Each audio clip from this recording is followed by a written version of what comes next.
Commander Julian Grant stared at the console, eyes narrowing at the faint flicker on the screen, a pulse that cut through the routine hum of the Astral Nomad like an uninvited thought in the back of his mind. The signal was there, irregular yet insistent, a faint but unmistakable beat reaching out from the depths of space.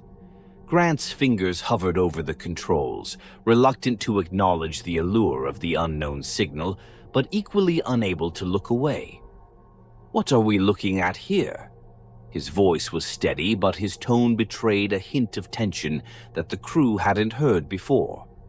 Around him, the bridge was quiet.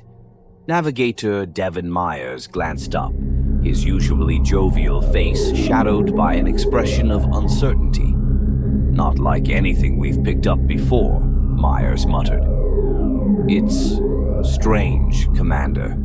The frequency shifts constantly, but there's something almost—" He trailed off, struggling to put the feeling into words. "Almost like it's trying to reach us." Dr. Elena Pryor, seated by the analysis console, frowned as she scanned the data. Her brow furrowed and she ran her hands through her short, unkempt hair in frustration. A biologist, she was used to patterns, living things behaving according to rules she could decipher. But this was something else entirely. "It's more than just an anomaly, Julian," she said, glancing up, her eyes catching the faint glimmer of worry in the commander's gaze. "It's too organized, almost intentional." The bridge lights flickered for a moment, and the steady hum of the ship's engine shifted to a lower, more guttural sound, as if groaning in anticipation. A cold chill seemed to settle over the bridge, and the crew exchanged uneasy glances. The Astral Nomad had been in deep space for months now, mapping uncharted regions far from the familiar touchstones of their galaxy. They had grown accustomed to silence, the absence of anything but their own echoes through the void. The signal somehow made that emptiness feel hostile, like a void that could, at any moment, swallow them whole. "Bring us closer," Grant ordered, his voice low but firm. "Let's get a better reading. Myers, plot a course for the source." Myers hesitated, fingers hovering over the navigation screen. "Are we sure about this? It feels wrong." Grant fixed him with a stare that brooked no argument. "If there's something out here we don't understand, then it's our duty to find out what it is. We've seen strange signals before, but this one, we're close to something extraordinary. Let's not turn away." With a resigned nod, Myers set the course, and the Astral Nomad drifted closer to the unknown. The closer they got, the louder the signal became, pulsing now with an intensity that seemed to seep into their very bones. Dr. Pryor couldn't shake the sensation that the sound was more than auditory, that it was resonating with her body, creeping into her mind. She placed a hand on her chest, feeling her own heartbeat syncopating with the signal, as if her body was reacting to it on a primal level. She leaned over to Mara Ishida, the first officer, who sat rigidly, her face reflecting a mixture of determination and apprehension. "Are you feeling anything strange?" Pryor asked, keeping her voice low. "Like the signal isn't just a sound?" Mara glanced at her, a flicker of fear behind her usual composed demeanor. "I thought it was just me," she admitted. "It feels invasive, like it's somehow inside of us." Pryor shuddered, turning her attention back to the signal's pattern, which now danced across her monitor in a series of unsettling waveforms, jagged and irregular but unmistakably repeating. As they drew even closer, the crew began to notice subtle changes throughout the ship. The lights flickered sporadically, casting brief, chilling shadows across their faces. Console screens glitched with an eerie static, filled with barely discernible shapes that seemed almost human, like phantom images caught in the periphery of their vision. Grant, undeterred, ordered a transmission scan to try and decode any embedded messages, but instead of yielding data, the signal spat back bursts of static, accompanied by sounds that chilled the blood, muted, warbled voices and low, distant wails, distorted beyond recognition but unsettlingly familiar, as if echoing from the edge of a nightmare. "It's not just data. It's a voice," Dr. Pryor whispered, her eyes transfixed on the screen. The words came out involuntarily, but she knew in her gut they were true. Hours passed, each one heavier than the last. The signal continued, growing in strength, its tone shifting unpredictably, like a language without words, a call from something vast and unknowable. Grant noticed the fatigue in his team, the way their eyes darted to the corners of the room, as if seeing something just out of sight, the way their voices faltered. Then, without warning, the signal changed. The once rhythmic pulse splintered into rapid bursts, sharp and violent, filling the bridge with a cacophony that felt like an invasion. Alarms flared, and the ship's systems shuddered, as if they too were gripped by fear. "Commander, we're receiving something else," Meyer stammered, his face pale as he read the incoming data stream. "Coordinates. It's leading us somewhere." Grant felt a knot tighten in his stomach, a visceral reaction to the data streaming onto the console. It was a set of coordinates pointing deeper into uncharted space, a part of the universe where their maps were nothing but blank swaths of darkness. Before he could process it, the ship lurched forward, as if gripped by some invisible force, pulling them toward those coordinates. The crew gasped, scrambling to regain control. Lights dimmed, casting the bridge in eerie, sporadic darkness, and a cold, metallic taste filled the air, like blood and rust. "Shut it down! Shut it down now!" Grant's voice cut through the chaos, his heart hammering. But the controls were unresponsive, and even the override switches refused to obey. In the darkness, only the signal remained, thrumming like a heartbeat, no longer distant but immediate, an unrelenting presence that filled the air and crushed any lingering hopes of escape. And then, just as suddenly as it had started, the ship stopped moving, drifting once more in silent space. The alarms silenced, leaving only the heavy breathing of the crew, each of them grasping their stations in terror. No one spoke for a long moment. The object was closer now, a dark, sprawling silhouette barely visible against the void. It seemed to absorb the scant light from the ship, swallowing it whole, making it impossible to discern its true shape. "It wants us here," Pryor whispered, her voice trembling. The truth hung in the air, chilling them to the bone. The section ends with Grant swallowing down his fear, his eyes locked on the looming shape outside, as the signal's pulse grows louder, threading through the ship like a living thing, binding them to its silent, hungry depths. The Astral Nomad drifted in the shadow of the thing, its dark shape looming over them like the maw of a predator, almost impossible to make out against the void, save for the faint, oily shimmer that seemed to ripple along its edges.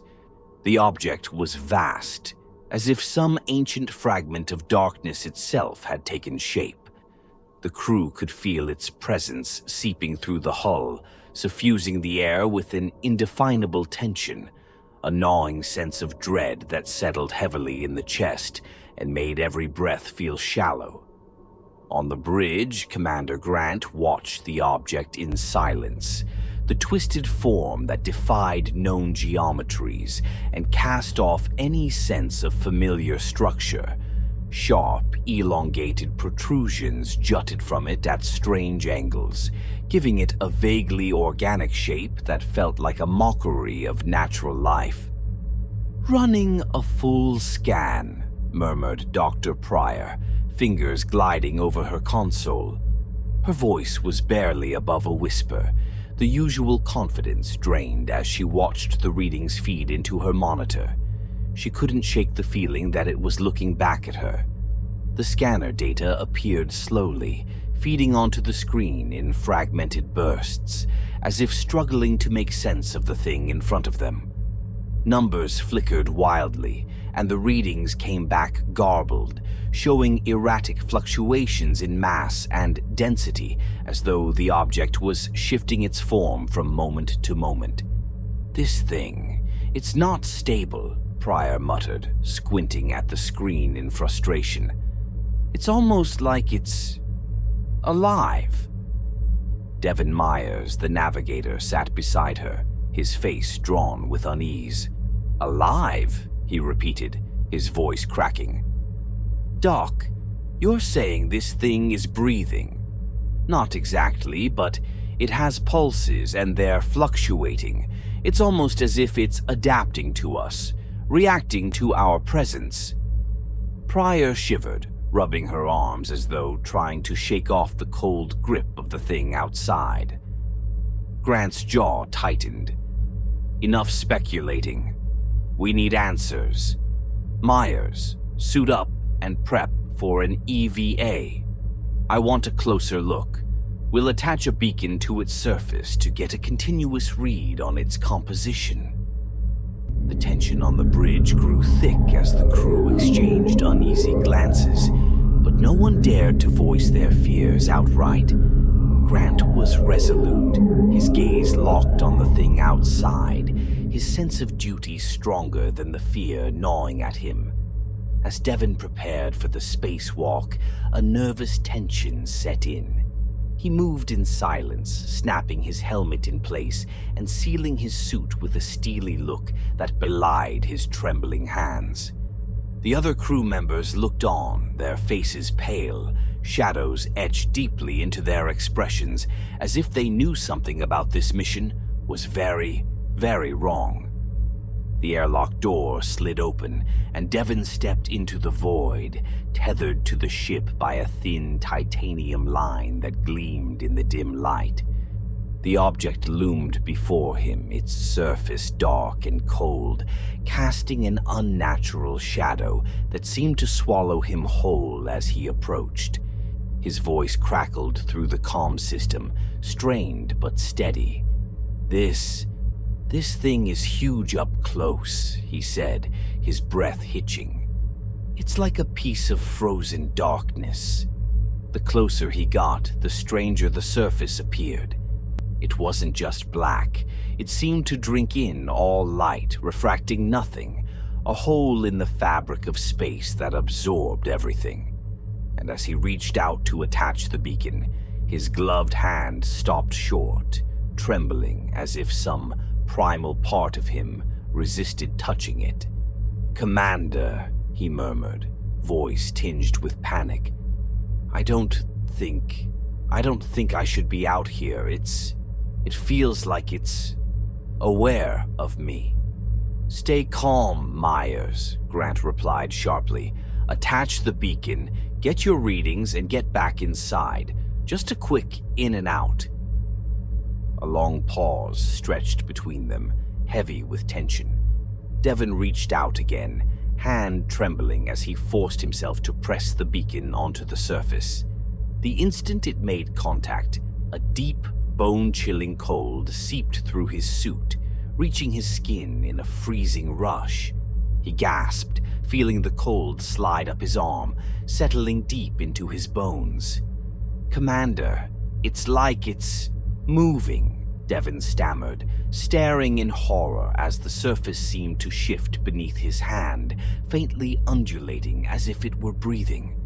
A split second later, his tether line jerked violently, snapping taut as though something on the surface of the object had wrapped around it, pulling him forward.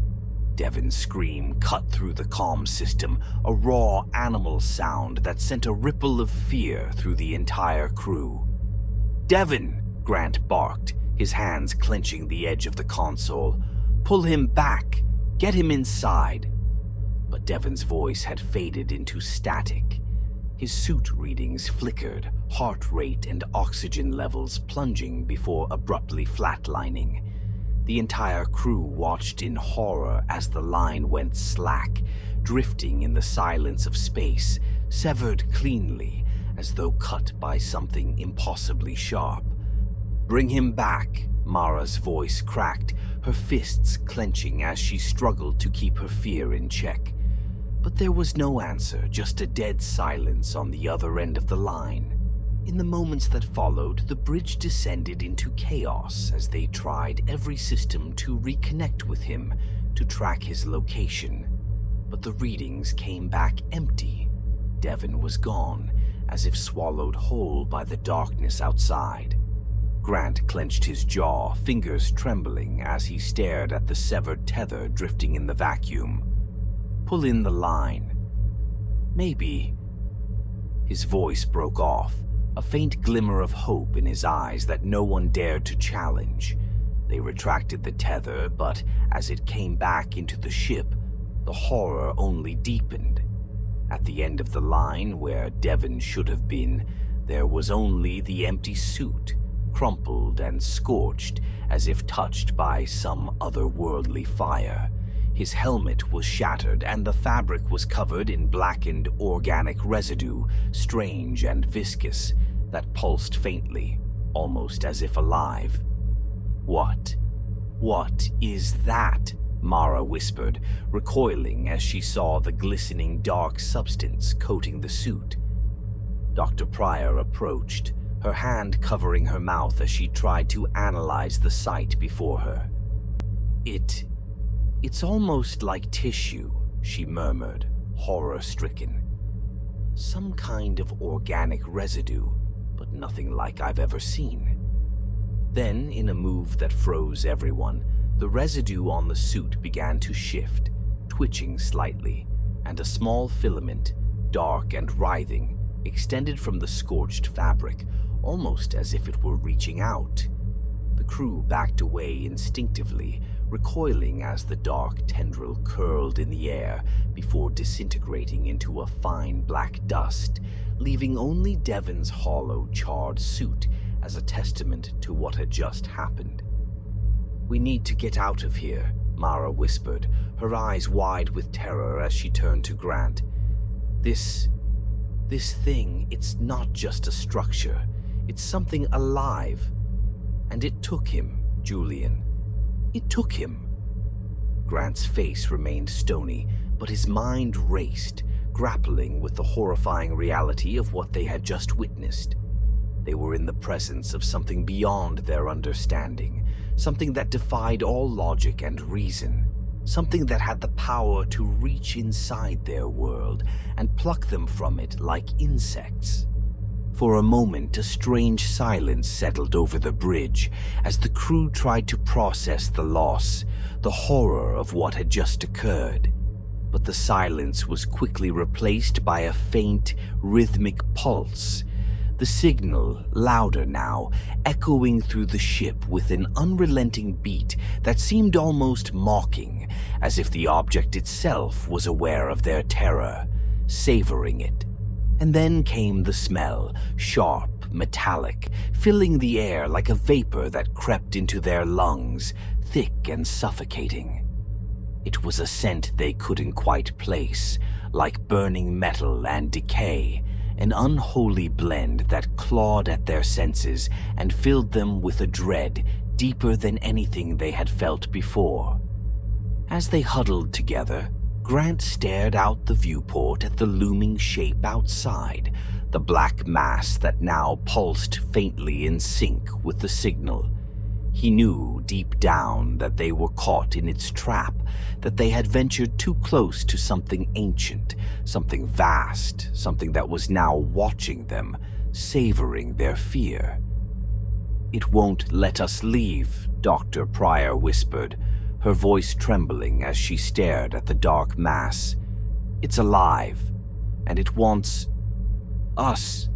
The chapter ends with the crew staring out into the silent, endless expanse, the presence of the object pressing against the thin metal walls of their ship, a force of unimaginable intent and darkness, waiting, hungry, as they drifted in its shadow, helplessly ensnared. The atmosphere aboard the Astral Nomad grew thick with a fear that seeped into every corner of the ship, settling into the crew's bones. The object loomed just outside the viewport, its shape distorted by the ship's lights, casting elongated shadows that twisted along the walls like dark, writhing veins. The pulse of the signal continued, louder now, vibrating through the walls and floors, a beat that seemed to echo in each of their minds. Commander Grant sat rigidly in his seat on the bridge, staring at the endless data streaming across the consoles. Every reading only deepened the mystery, and no amount of analysis could make sense of what they were facing. The object refused to be categorized or understood. It was simply there, a presence that defied their instruments and seemed to mock their attempts to rationalize it. First Officer Mara Ishida's hands trembled as she ran diagnostics for the third time. The ship's systems were erratic, flickering in and out, and she couldn't shake the feeling that it was somehow connected to the object, that it was infiltrating their technology, worming its way into the very essence of their ship. She blinked, trying to focus, but her vision kept blurring, the words on the screen twisting into unfamiliar symbols that seemed to move as if alive. "Are you seeing this?" she whispered to Dr. Pryor, who sat beside her, analyzing another round of data from the object. Dr. Pryor looked up, her face pale and drawn, her eyes darkened by lack of sleep and the constant stress that gnawed at her. "What do you mean?" "The screens. I keep seeing things that don't make sense, like symbols, shapes, and faces." Mara's voice trembled, her eyes darting around as though expecting the shapes to leap off the screens. I think I'm seeing people I knew. People who aren't here anymore." Pryor swallowed, looking down at her own hands, where faint lines traced along her veins, lines darker than usual, almost like ink spreading beneath her skin.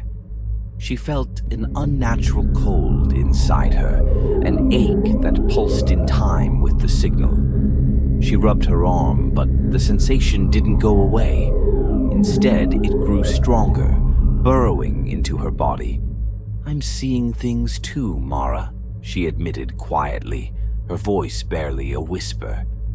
"I've been feeling strange, like there's something in me, growing, moving." She hesitated, casting a fearful glance at the commander. "It's like this signal. It's inside us now."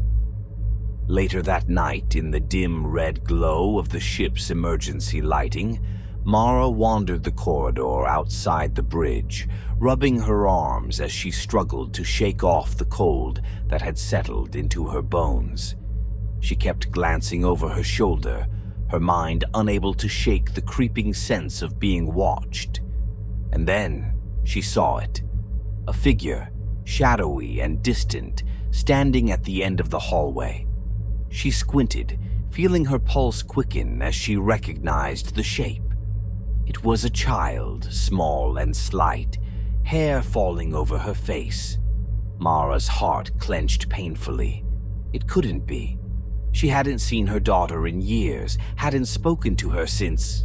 The figure's head turned, and Mara froze, her breath catching in her throat. It was her daughter, but twisted, her face blank and pale, eyes empty and hollow, staring back at her with an expression that was both vacant and accusing. Her mouth twisted open, her lips forming a silent scream as her hand reached out toward Mara. Mara staggered backward, her hands trembling, her heart pounding. She blinked and the figure was gone, leaving only the empty corridor stretching before her. But the echo of that face lingered, burnt into her memory, a hollowed, horrified mask that filled her with dread.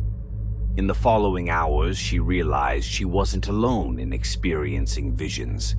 Other crew members began to see things too, people from their past, memories twisted and distorted, like some malign force was plucking their deepest fears and regrets and feeding them back to them in ways they could barely comprehend.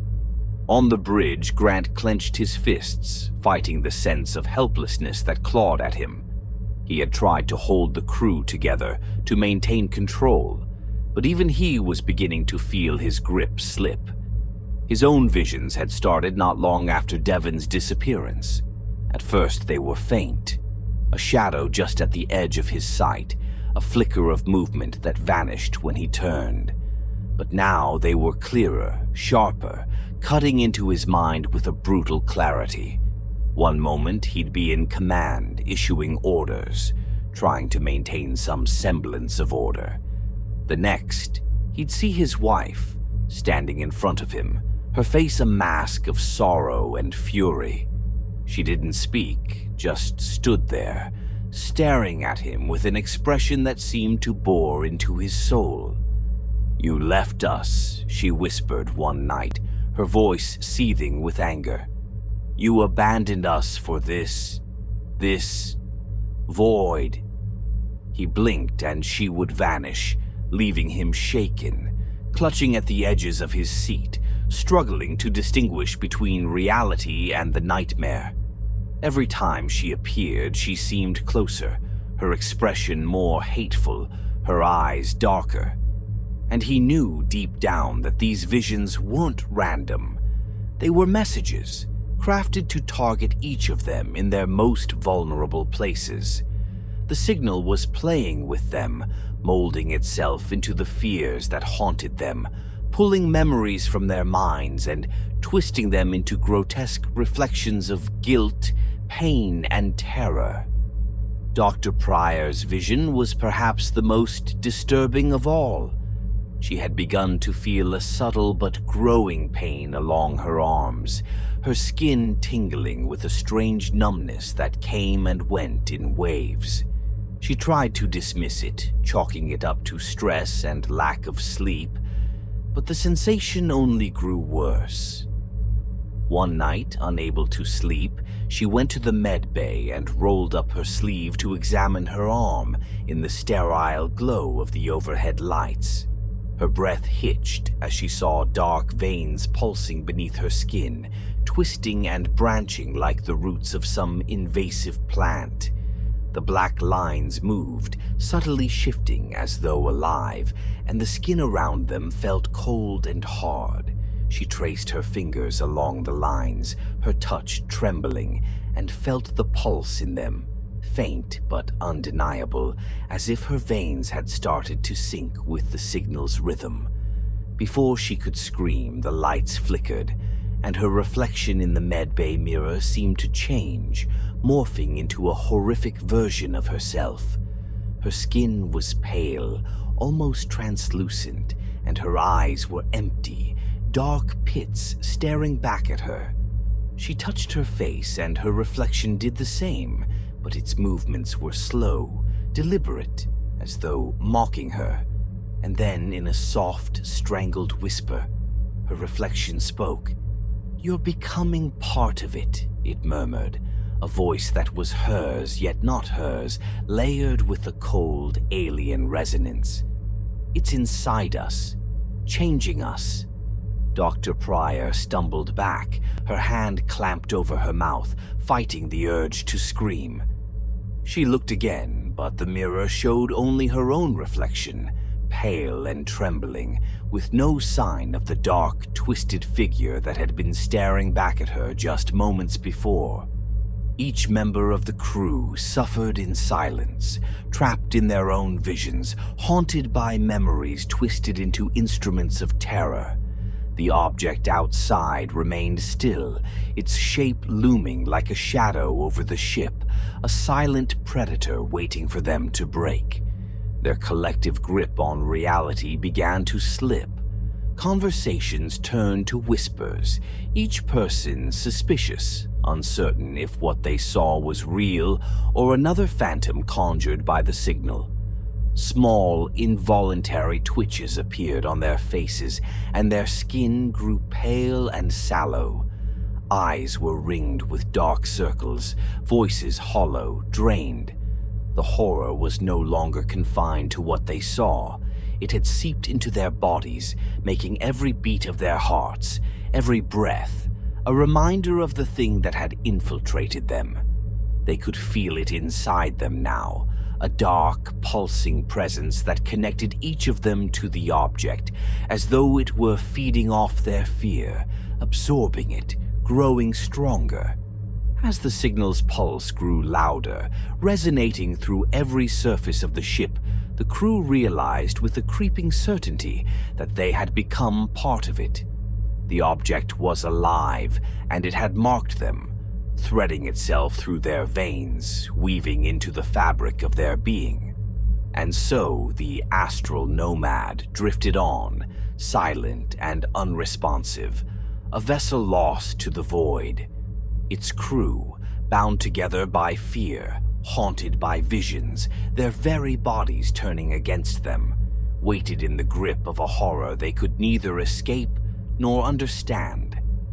With each passing hour, the line between themselves and the thing outside blurred, until they felt as if they were staring into their own souls, hollow and empty, adrift in the endless night. The silence in the Astral Nomad was heavy, thick with the weight of what they could no longer ignore. Each crew member could feel it pressing against their skin, sliding beneath it, a darkness that gnawed into their thoughts, coiling around their minds like roots burrowing into soft earth. The object, the living thing outside their ship, had become a part of them, and they, in turn, had become part of it. Commander Grant, normally so composed and resolute, sat slumped in his chair, eyes hollow, his gaze fixed on the shadow outside. In his mind, it had ceased being a mere object. It had consumed his world, his mind, his sense of self. Every time he closed his eyes, he felt it, felt its dark tendrils wrapping around him, pulling him deeper, dissolving the edges of who he was. And now he felt something new, a tug, a faint, irresistible pull toward the cold maw of the thing that hung outside their ship, waiting. Beside him, Mara sat frozen, her hands white-knuckled as they gripped the console. Her face was gaunt, hollowed out by sleepless nights and the unending visions of her daughter, her small face appearing, pleading, a silent scream that no longer faded when she blinked. Now her daughter's figure loomed over her at all times, twisted and warped, sometimes pressing in close, whispering accusations, or standing in the corner, watching her with dark, empty eyes. The signal pulsed through the ship like a heartbeat, steady, unyielding. It was no longer a mystery, no longer a puzzle to solve. It was a call, an invitation from the thing that lay just beyond the walls of the ship, a call they knew with a dreadful certainty they could no longer resist. "Commander." Dr. Pryor's voice broke the silence, thin and strained, barely above a whisper. She stood in the doorway, her face bathed in shadows, her once steady hands trembling at her sides. Her skin was pale and stretched, with black branching veins visible beneath the surface, like the roots of some malevolent plant winding through her. Her eyes, once bright with curiosity, were dim, haunted. "It wants us. I think it needs us," she said, her voice breaking, her words tinged with something between horror and acceptance. Grant looked up, meeting her gaze, seeing the reflection of his own fear and despair. He could feel it, too, the lure of the darkness outside, the inexorable pull that demanded surrender. They all felt it, a presence that reached into them, filling every corner of their minds with a single pervasive thought. Come. In the observation bay, the crew gathered for what they knew would be their final moments together. They had given up on the diagnostics, on any attempts to restart the engines, to escape. The Astral Nomad was a tomb now, and they were ghosts adrift in the void, already half consumed by the entity that held them. Mara stared out the viewport at the object, feeling its presence pressing against her, its pull reaching deep into her chest. She closed her eyes, feeling her heart beat slow, feeling her breaths come shallow and slow, matching the rhythm of the signal. She opened her eyes, and for a moment she could see something. A faint, ethereal light pulsing within the dark mass, like a distant hollow eye watching her, pulling her closer, drawing her in. "It's beautiful, isn't it?" Dr. Pryor's voice murmured beside her, faint, almost reverent. Mara looked at her, eyes widening in horror. Pryor's face was drawn, her skin taut, veins spreading across her neck and face, dark tendrils twisting through her flesh. Mara shook her head, the last traces of her resistance fading as the words slipped out. It's not beautiful, it's hunger," Grant whispered, his voice breaking. "It's devouring us." As they watched, the dark mass outside began to shift, its surface rippling like liquid, stretching into shapes that were almost recognizable, limbs twisted and hollowed, shadows of faces merging and fading in and out like trapped souls screaming beneath the surface. The shapes writhed and convulsed, undulating in a rhythm that matched the beat of the signal thrumming through their minds. Mara's breath caught in her throat as she recognized some of the faces, the hollow eyes of her daughter, the gaunt features of Devon, whose empty suit they'd brought back. They weren't visions, they weren't hallucinations, they were memories, fragments of the crew, pulled out of their minds and woven into the thing outside, bound to it, becoming part of its endless hunger. Dr. Pryor stepped closer to the viewport, her hand pressing against the glass, her expression almost serene. The dark lines in her veins pulsed, crawling up her arm and across her neck, intertwining and spreading, a mark of the entity's claim on her. She looked at her reflection, watching as her own face became something else, a twisted shadow merging with the dark. "We were wrong to come here," she whispered as if speaking to herself. "This thing, it's not just alive. It's been waiting for us, and we're what it feeds on." Grant felt the weight of her words settle over him, filling him with a cold, hollow dread. He had felt it all along, but now, in this final moment, the truth sank in. They weren't exploring an unknown part of the universe. They had stumbled into a trap, a snare that had been set long before they'd even left Earth. The object wasn't an anomaly or an ancient artifact. It was a predator, vast and patient, drifting in the depths of space, waiting for ships to come too close. The realization was enough to break whatever resistance was left in him. He slumped to his knees, staring out at the looming shape as it continued to shift, pulsing in rhythm with their own bodies, feeding off their fear, drawing them in. "So this is it," Mara said, her voice barely audible, hollowed out by despair. "We're just food." The others stared at the entity in silent resignation, their faces etched with a mixture of horror and a strange numbing acceptance. They were no longer themselves, no longer individuals. They had become part of it, drawn into its hunger, merging with it, surrendering to the dark. The entity seemed to sense their surrender. Its surface rippled, and a faint glow began to pulse within it, spreading outward, reaching toward the ship. The light was mesmerizing, pulling them in, beckoning them closer, like moths to a flame. The ship shuddered as something massive brushed against the hull, a skeletal appendage that stretched and twisted, wrapping around the ship, binding it, holding it in place. The metal groaned and lights flickered, casting them in intermittent darkness as the creature tightened its hold. "We're part of it now," Dr. Pryor whispered, a faint smile curving her lips as the dark veins continued to spread across her face, twisting into shapes that seemed to echo the patterns on the creature's surface. This was always meant to happen. As they watched, the darkness outside seeped into the ship, a creeping, viscous shadow that moved like liquid, flowing through the walls, the consoles, the floors. It reached their feet, wrapping around them, sinking into their skin, merging with them, pulling them deeper into its embrace.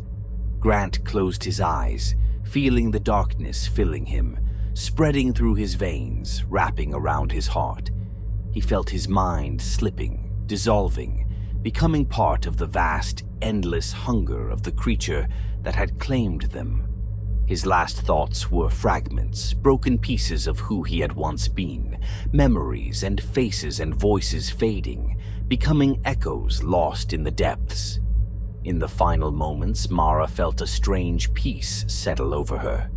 The visions stopped, the voices faded, and she felt herself dissolving, merging with the creature, becoming part of its endless void, an echo among countless others trapped within it.